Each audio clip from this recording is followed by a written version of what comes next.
रस्त्यावर भरधाव वाळूचा ट्रक जात असताना रस्त्याला पडलंय भगदाड.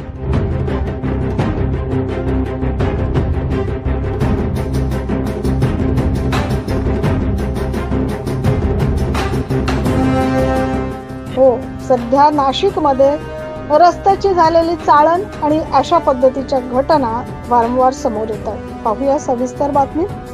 सिडको मधील ही घटना आहे. सिडको मधील मुख्य भागात डांबरीकरण झालेल्या रस्त्यावर ही घटना घडली. सध्या नाशिक मध्ये रस्त्यांची दुरावस्था हा महत्वाचा प्रश्न समोर येतोय.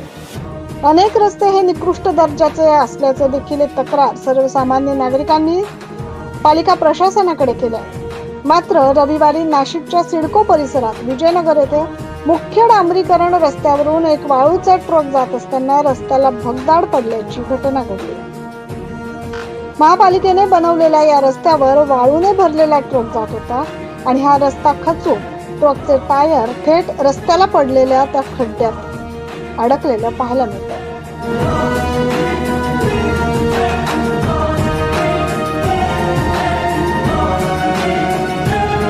आजूबाजूला असलेल्या नागरिकांना वाचवण्यात ट्रक चालकाला यश आल्यानं एक मोठी दुर्घटना टळली.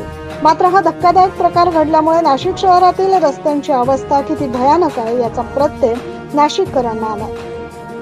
नाशिक महानगरपालिका प्रशासनाचा हा अनागोंदी कारभार समोर आल्यानं आता सर्वत्र शहरभर या अपघाताने उलटसुलट चर्चा सुरू झाली. Bureau report 9 news Maharashtra.